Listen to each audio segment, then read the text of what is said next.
Welcome to Your Strata Property, the podcast for property owners looking for reliable, accurate, and bite-sized information from an experienced and authoritative source.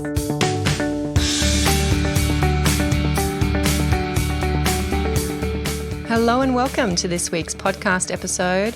I'm your host, Amanda Farmer, and I have a guest for you this week. His name is Trevor Rawnsley. I'll introduce Trevor further and take you over to our interview in just a moment. Before I do, I want to make sure you know about a live, in-person event I'll be speaking at next month. The Smooth Moves event is hosted by Waverley Council in Sydney, and it's happening on Thursday, the 7th of July at 6:30 p.m. This is a free event for Strata owners, residents, committee members, Strata managers, building managers. I'll be sharing precisely how you can more effectively manage the process of residents moving into and out of your buildings. Now, in my experience, taking the time to connect with residents when they first move into a building is an essential step towards a more harmonious community. That's the time when you can introduce yourself as a resident committee member or perhaps the building manager. You can share a welcome pack if you've put one together. Make sure the new resident has an up-to-date copy of the bylaws, that they understand where they can and can't park. They know how to make an application for their pet to be approved. They know where the bin room is and what the rules for waste disposal are. You can arm them with the phone number to call for their bulky waste collection when they're getting rid of old furniture or when they're moving out again in 12 months' time. With the right tools in place, which, you know me, includes good bylaws, communities can really leverage this point in time as a critical piece in the puzzle that is harmonious community living.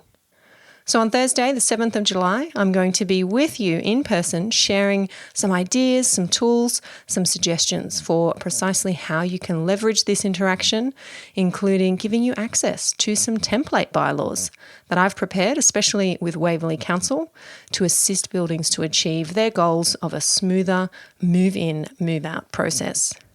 Tickets to the Smooth Moves event are free, but they are strictly limited. So you want to get registered ASAP. You can do that over at yourstrataproperty.com.au/smoothmoves. That link for you in the show notes for today's episode. It'll take you over to the Waverley Council Eventbrite page, which has all the details for you. The event is happening at the Margaret Whitlam Recreation Centre in Waverley Park at Bondi Junction. We kick off at 6:30 p.m. on Thursday, the 7th of July. It's been a while since I've delivered education at this level in person. We'll be spending at least 90 minutes together, lots of time for Strata Q&A. I'd love to see as many of you there as possible. I'm looking forward to seeing faces for a change rather than just names on a video screen or on a webinar participant list. I can't wait to see you. yourstrataproperty.com.au/smoothmoves to register for the Smooth Moves event. To my guest for this week, he is Trevor Rawnsley, Chief Executive Officer and Company Secretary of Australian Resident Accommodation Managers Association, also known as ARAMA.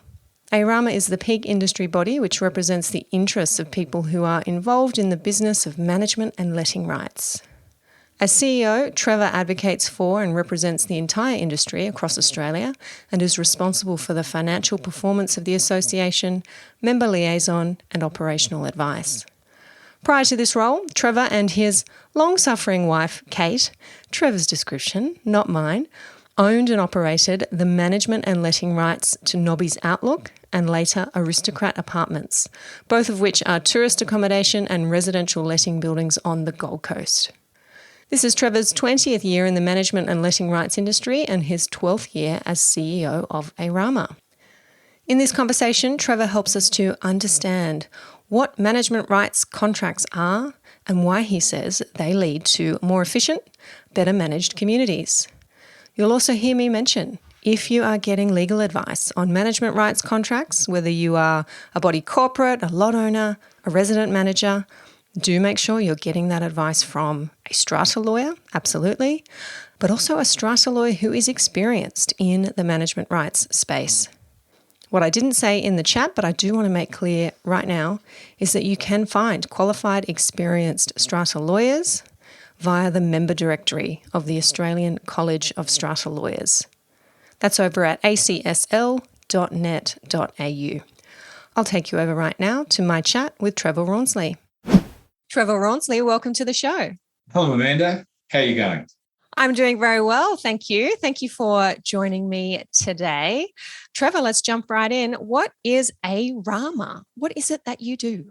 Yeah, well, ARAMA is an acronym which stands for Australian Resident Accommodation Managers Association. So our members are a not-for-profit peak industry body, and our members traditionally work in community title schemes, and they perform a number of service functions to the owners corporation or the body corporate.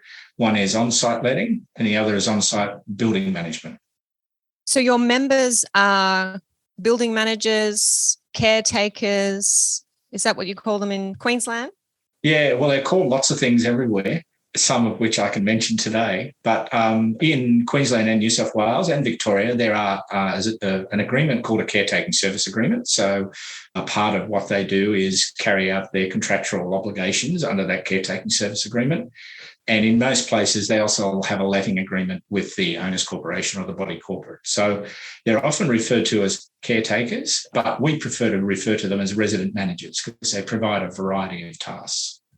Yes, let's talk about that. Resident managers, you call them that because they are themselves resident in the community. Yeah, for the most part, they live and work side by side with other lot owners or tenants, but essentially it's management in a residential complex. That's where we coin the phrase resident manager.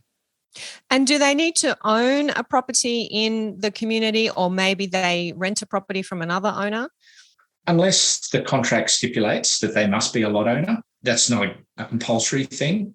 We find the business of management rights, which is ultimately the name given to the tasks that are carried out, works better when the operator lives on site as a lot owner and is part of the owners corporation or the body corporate.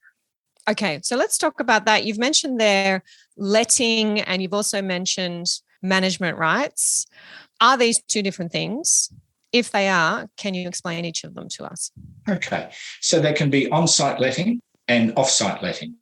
Our members perform on-site letting. So on-site meaning they specialise in one particular scheme and they're responsible for managing the letting pool in that particular scheme based on the individual approval of lot owners. So in Queensland, New South Wales and Victoria, there's usually some kind of contract on an individual basis from a lot owner to the resident manager that gives them the authority to manage that individual lot. That runs concurrently with an agreement between the owners corporation and the business to manage the facilities or the building or undertake the caretaking. So the agreement between the owners corporation and the resident manager regulates the delivery of building management or caretaking services from that resident manager to the owners corporation. And then there may be a separate letting agreement between the resident manager and owners, whereby that resident manager assists owners to rent out their property. I imagine on a short-term basis for tourist and visitor accommodation. Is that mainly the setup? That's what evolved. It evolved on the Gold Coast in the days where most of the lot owners were absent or interstate or for whatever reason. And management rights evolved as a service delivery model for those lot owners to manage their investment, their rental investment, particularly in the holiday rental market, but also maintain and take care of the common property. It actually sounds a lot more complicated than it needs to be, but that's why the owners corporation would enter into an agreement with an on-site manager. And the advantage of management rights is that an on-site manager has a vested interest to ensure that the scheme is well maintained and well cared for, because they also have individual agreements with lot owners for rental. So the owners corporation is not compelled to use on-site management.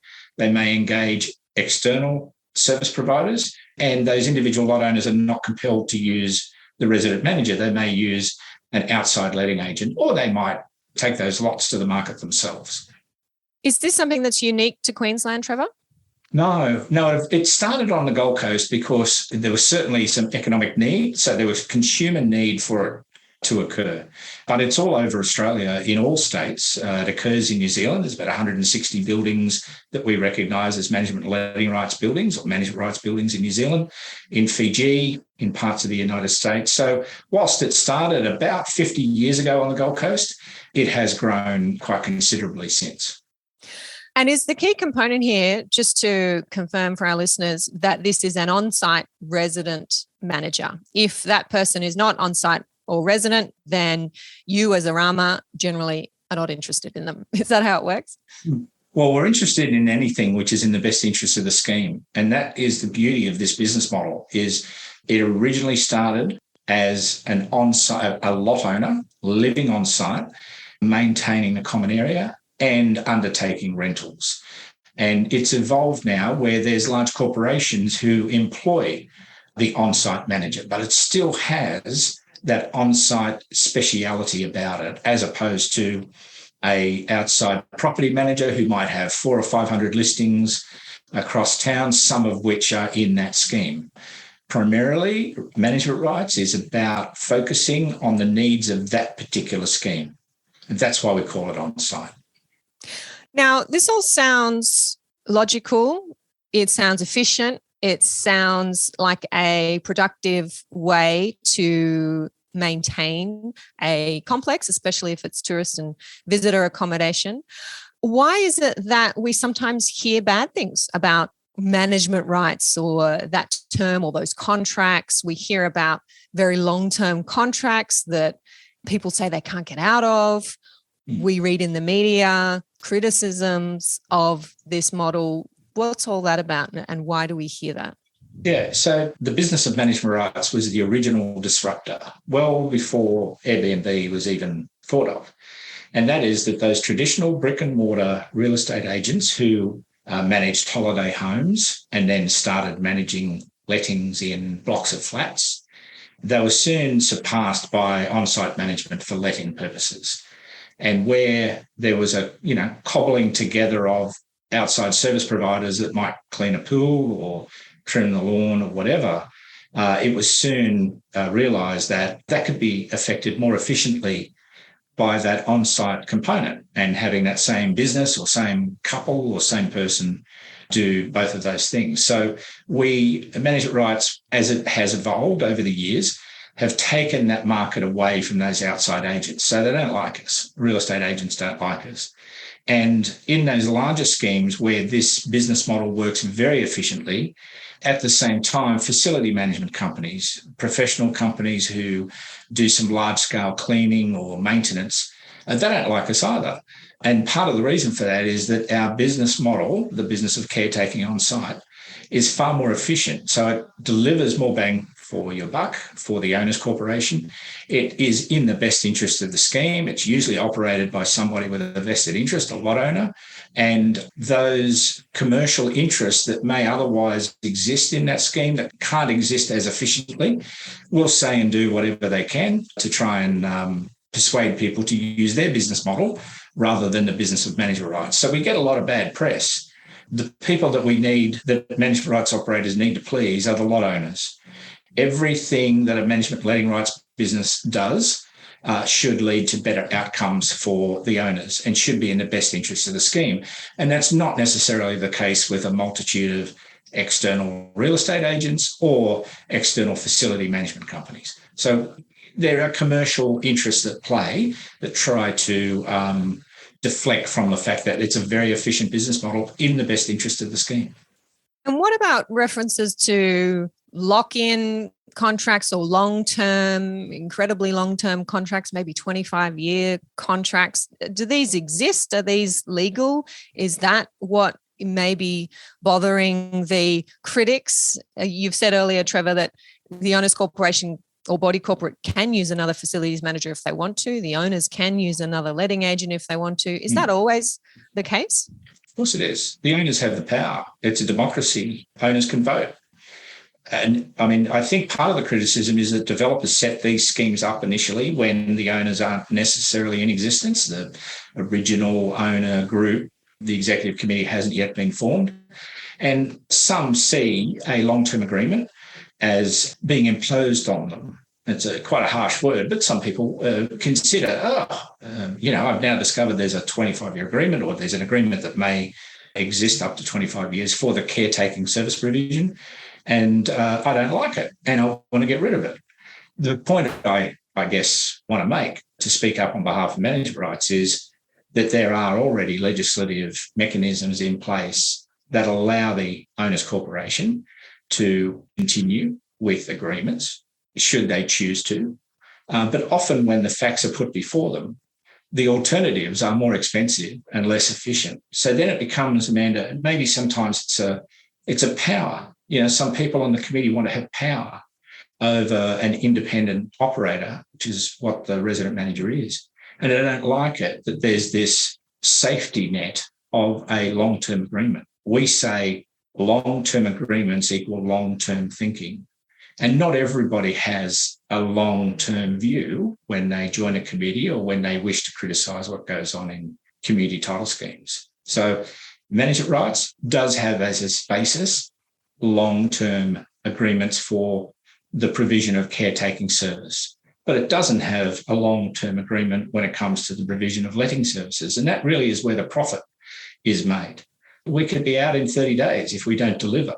And in a lot of cases, if we lose the letting pool because of bad service delivery or whatever, then the business of management rights, just relying on the caretaking remuneration, is not viable. So we have to, our members and our operators have to do a good job as a letting agent on site and have to perform very well as a caretaking service provider, or else the whole business model falls apart for them. But our view is that the term of the agreement's irrelevant. It's all about performance and behaviour, and that owners corporations already have mechanisms to hold the operator accountable. And there are remedial action notices or breaches that can be followed. And it doesn't matter if it's a 3-year agreement. If you've got a dud manager, 3 years is too long.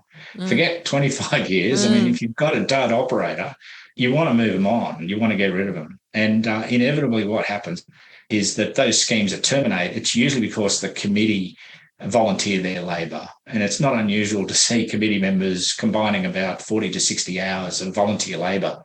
And then they go, oh, look, we've saved all this money. It's because that particular group of people have the time to do that work. But when they leave, the work doesn't get done.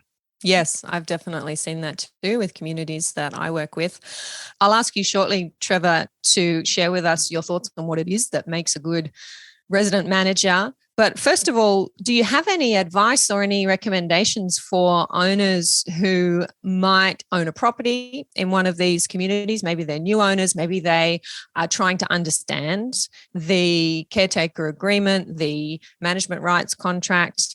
Where do they go? Who do they talk to if they want to find out more about what their rights and obligations are and what the manager's rights and obligations are? Yeah, I get that, Amanda. I've been a resident manager. I've had a number of different buildings on the Gold Coast, a deal both in short-term letting and long-term letting. And it's wasn't unusual for a lot owner who entered the scheme and bought a lot in the scheme not to get the full picture from their real estate sales agent about what living in Strata meant. And I've had levies notices slapped down on the reception desk saying, I'm not part of the body corporate. I'm not going to pay these levies. Nobody asked me. So it's not surprising when there's that level of ignorance about people who live in Strata. There's less ignorance about those who invest in Strata. They seem to be more informed. But there's that realisation that I've bought into something I don't fully understand, and that is the nature of living in Strata. I now have to pay levies. What am I paying for? Does this money go to you, or does it go to the Strata managing agent? That's usually another complaint. And when a lot owner who's new into a scheme, who has little involvement with Strata previously, discovers that there's now a 25-year or a long-term agreement, no matter how many years, I can't get rid of this person. I can do it. Surely we can mow the lawn and clean the pool for much cheaper. And why do they need such long-term agreements? So that's not uncommon. And when they go and seek advice from those who have a commercial gain from seeing the demise of management rights or seeing a dispute created, they're going to get a particular biased viewpoint. So the solution, answering your question, is if there's any lot owner that's not sure, the best thing to do is talk to the resident manager, not attack them, say, I can't get rid of you, but just talk. Say, can you explain how your business works and why should I support you for the next 20 years? And there's a scientific, very easy, independent way to determine what I've been saying, and that is that management rights acts in the best interest of the scheme, and that is to get an independent assessor to come on site and conduct an analysis, a time and motion study to examine the duties that the owners corporation may want to be conducted or that are contained within the agreement and cost them out. And our figures show that in 87% of cases, the realisation is that the resident manager is underpaid. So actually charging less than they otherwise would pay if they were using external service providers. So a lot of people think that it's just money for nothing. I've had the allegation put to me that we're paying $400,000 and the manager's doing nothing. And I said, that'd be fantastic. Tell me, give me the address because I'd love that job. I don't know any job where you get paid to do nothing. So part of, I think, the conflict that's created is our members, let's talk about ownership. We don't explain our role very well. We don't demonstrate our role as well as we should. And where management rights works really well is where the operator markets to their clients and explains this is what we do, reports regularly, works collaboratively with the committee, and emphasises the advantages that that business model brings. In the absence of that is doubt, rumour, innuendo, misalignment of expectations. And as you know, being a good lawyer, if we've got a customer with expectations out here and a service provider, like the resident managers with expectations out here, the space in between is usually full of conflict. And that's where I think there's too much conflict. And part of the reason is what I've outlined. We could avoid that conflict.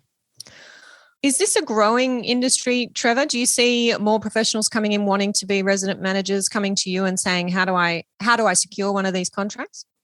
Yeah, there's certainly demand out there. There's no lack of demand. It's a solid and reliable business model.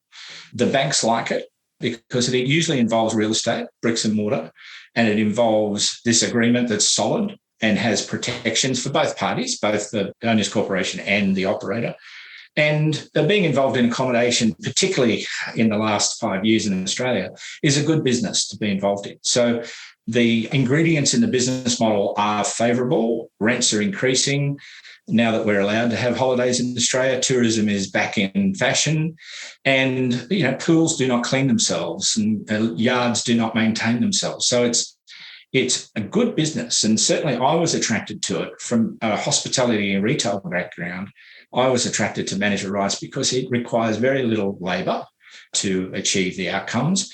And most of it was my labour rather than employing an army of people. And there's no perishables. It's not like a restaurant or cafe or retail where you have to hold a lot of stock. So the cost of doing business was quite low. And that's reflected in the beneficial outcomes, and the price of doing business with an on-site manager is lower than it otherwise would be. The overheads are lower. Are you aware of any communities that have had an on-site residential manager, have parted ways with that person, the contract's come to an end, or they've decided it's not for them, gone to another operator in the market who comes and does the job and walks away at the end of each day, and they've realised the value of their resident manager and having gone through that experience and maybe come back full circle to a resident manager? Really, sadly, it happens more often than not. And it's all about personalities in strata is a difficult thing to deal with. It's one of the P's. And so if you've got a committee that's hell-bent on influencing the other lot owners to terminate the agreement, let it run down or whatever, the question that owners should be asking of those proponents or opponents of management rights is, well, what's the alternative? Let's get some costings on what it's going to look like to have our scheme maintained and, by external service providers. Will we be better off or will we be worse off? So your question really was, have schemes been terminated? Have schemes terminated their agreement with resident managers? Yes. And have they regretted that decision? Oh, yes, absolutely. But it's too late then, because the foundations of that business model, the letting and the caretaking together in an agreement that binds all parties, is then dissolved, and it can be put back together again, but it's usually more costly. And that's the end result, is it's usually higher costs when dissolving a management rights agreement, because the work still needs to be done. Usually the losers in that situation, or most commonly the demographic of losers, is the investor owner, the owner who's not there, the owner who pays their levies the same as an owner-occupier, who suddenly finds that their rental, this not only has the caretaking costs increased, but their rental returns have decreased, because there is none of that on-site management looking after the entire scheme, with the entire scheme in mind. Got it. You've mentioned a few qualities as we've been talking here, Trevor. What is it that makes a good resident manager? Yeah, the realisation that they are a service provider, and that's not always understood, Amanda, sadly. But we, again, when we talk about the caretaking element, we talk about the provision of caretaking services, and that their customers are the body corporate, whether every individual lot owner. If you're in a scheme with an average lot size of 47, which is the average size of a building or community for management rights, you have 47 different bosses who all have 47 different personalities, who may require, varying levels of serviceability and have different expectations. You've got to be able to handle those personalities, and that's not a trait that comes naturally to everybody. It's something that you need to work at. I was quite confronted, even though I had a very long and successful history as a service provider. When I went to my first committee meeting, I was quite confronted about the makeup of the committee. I had never dealt with a committee of owners who were making decisions that were likely to cost the scheme lots of money and could have negatively impacted on my business as a management rights operator. There was, back in the day, a lack of preparation on behalf of new management rights operators, and certainly, as I've said, a lack of knowledge and understanding from their customers about what they actually do and what benefits they can actually deliver. So this person is someone who approaches the job from a place of service. Do they need to have special skills? They're the ones who are on site fixing day-to-day problems, I imagine, repair and maintenance. Is it generally understood that they do that work, or if they need to bring in someone skilled, then that's at their cost? How does that work? Yeah, so it depends on how the contract is worded. So you don't need trade skills in order to do this job or to succeed in this role. In fact, we often joke about what kind of skills, if you looked at it, and basically 20% of what our members do is a letting agent, a tourist provider, or a tenancy, somebody who specialises in tenancy. So it's 20% letting agent, 20% caretaker, mowing, cleaning, unskilled kind of services, and 60% politician. Yeah. And that's the hard part, Amanda, because of the reasons I've explained. You might do a really good job of cleaning and trimming. You might do a really good job of being a letting agent, but that's not enough, because there's personalities involved in this business. And when you live and work with your customers or your clients, it becomes very complicated in a way that requires all of your communication skills. I'm a pretty good communicator, and I had difficulty in the first year or so before I realised the magic formula. And that was keep your head down and at the same time go, ta-da, this is what we're doing, and not being right all the time. Sometimes being right is not the right thing to be, but it can be a highly stressful role if you're not prepared to put your customer first. And so if there's a resident manager out there or somebody thinking of buying management rights, you certainly do need to have some skill and some education and training, and that's why ARAMA exists. But you also need to understand that you are servicing the needs of a greater group, which is the owners corporation, and your work is there to benefit the common area, and it's not to benefit you. So that's not always apparent in business. You're usually in business for yourself, here you have to be in business for others. And there is a layer of complexity there when you talk about the customer, because your customer is not just the owner's corporation, the body corporate, that's one customer, then the owners of the properties themselves, then the residents or visitors or guests. There's really 3 different categories there of customer, all with different agendas, if you like, different needs. You may have resident owners, you may have investor owners. It's a lot to balance, isn't it? There's no shortage of complexity. One of the reasons why we call complexes is because they're complex. Yeah. And so you add to that the complexity of exactly what you just outlined. One day they're wearing a hat that says, I'm your landlord's agent to a particular person. Another time they're wearing a hat that says, I'm your servant, which is how they're treated by some. And then another time wearing a hat that, I'm the best person who can represent the best interests of the scheme because I'm on the spot. I usually know more about the scheme than anybody else. So there's lots of different roles that they play. And as you said, lots of different expectations. So there's no shortage of things to complain about. There's no shortage of critics. There's plenty of them. And if an owner, or for that matter, a body corporate owner or an owner's corporation does have a dispute with its resident manager, what do you suggest they do? Where do they go? So, prevention's always better than cure. And we have a model called the triangle of management. I could illustrate it like that. Yep. Triangle. At the bottom points of the triangle, typical triangle, are the strata managing agent and the resident manager. And their role is to service the owners corporation, represented usually by a committee. And they should work together equally, collaboratively, be transparent in their communication, and understand that their shared client, the body corporate, usually represented by a committee. That committee might only be one person, or it might be a group, but their role is to support their shared client. And their shared client's at the top of the triangle. Just for our listeners who can't see your hands there, Trevor, the body corporate committee is at the top of that triangle. Absolutely, deliberately.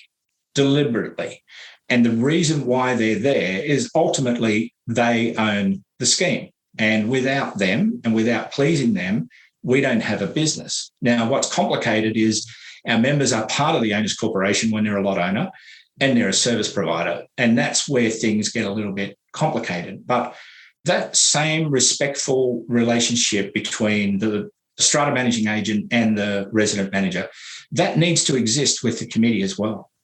And you can't have a strata managing agent that's too dominant, or you can't have a strata managing agent that's too weak and just a yes person, because that won't work. That triangle of management will fall over. So, as you know, with human nature, a group of 3, 2 generally side against one, and all 3 points on that triangle need to work together in the best interests of the complex, or in the best interest of the scheme. And if for whatever reason they're not working together, is there a process to follow for resolving disputes? Yeah, well, again, talking, understanding with respect, talking with respect rather than accusatory. There are wonderfully talented lawyers who specialise in strata, and we would rather the lawyers involved to formalise an altered arrangement or new duties or something to make sure that amnesia doesn't kick in and the thing all turns to custard. What can happen, though, is owners corporation go to litigation as a first step. If all of that talking and respectful interaction and good communication doesn't work, then sometimes the litigious pathway is the ultimate destination. But it should be the last step, not the first step. And I mentioned at the start of this is that there are organisations out there, independent organisations, that can come on site, talk to the committee, find out what the committee wants or needs, can mediate. They're trained and skillful mediators, can try to bring both parties together, the owners corporation and that resident manager, together in the middle. And both parties may not get everything they want, including the resident manager, but they're more likely to succeed if it's a respectful conversation based on the needs of the business. That usually helps in the decision-making.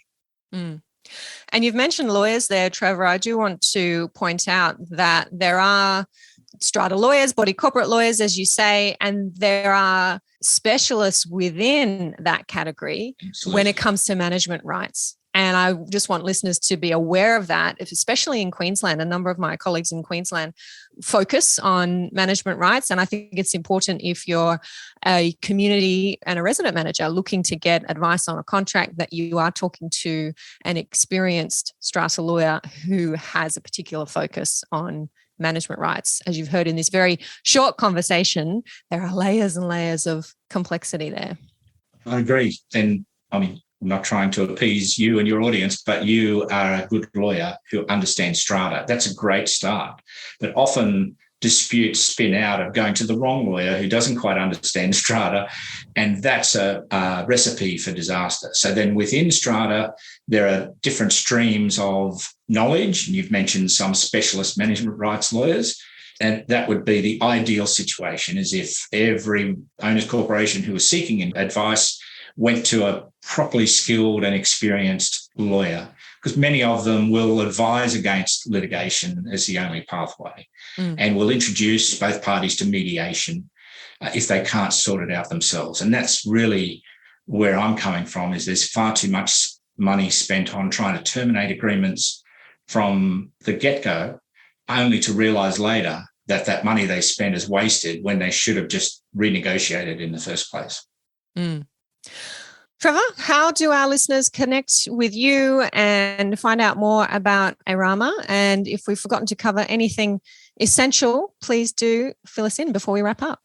Well, look, we've got a website and I run a helpline. So it's not unusual for me to receive telephone calls directly to my mobile from concerned committee people trying to demystify management rights. And I totally get it. I totally understand. And it will usually come down to, we should be able to get a better deal somewhere else. My response on that will be, whatever it might be. So you can contact me through the ARAMA website. I'm available if, as a result of this and being clients of yours, Amanda, people want to ring me. There's no problem at all. I'll be very, very happy. If they tell me where they found out my contact details, if it was through your podcast, that would help me understand the context of the call. Yeah, great. We'll make sure that we have links to the website and Trevor's contact details in the show notes for this episode. And something that I'm aware of, Trevor, but we haven't covered yet, with the unique burdens and complexities, as we've said, on our resident managers, I believe ARAMA has a crisis counselling service. Can you share a little bit about that? That sounds important. Yeah, we could spend hours talking about how complicated this world is now since COVID. And as a result of COVID, directly as a result of COVID and the stress that puts on our operators, we introduced a free service to members called the Member Assistance Program, which enables a member to ring a professional and get some crisis counselling straight away. Yeah, there have been some horrible personal tragedies, not just as a result of COVID, but a result of just modern living. And COVID has added a level of complexity. So our members now have direct access to professional counselling. And we've so far had 27 members go through that program, and they're all pretty well grateful. And we see that as being a service for members to just cope with the stuff that goes on. And so that's what the AMAP program is. AMAP, AMAP, ARAMA, Member Assistance Program. So we're very clever marketers, Amanda. So I love it. If you're stuck in a corner and you've got no way out, we'll give you an AMAP. We'll give you a map. Fantastic. Good on you. Sounds like an excellent service. Thank you so much for your time today, Trevor Rawnsley. I will look forward to chatting with you again soon, revisiting the world of management rights. We've only scratched the surface today. Listeners, do reach out to Trevor if you have questions, and enjoy the rest of your week in Strata. Thank you. Thank you for listening to Your Strata Property, the podcast which consistently delivers to property owners reliable and accurate information about their strata property. You can access all the information below this episode via the show notes at www.yourstrataproperty.com.au. You can also ask questions in the comments section, which Amanda will answer in her upcoming episodes. How can Amanda help you today?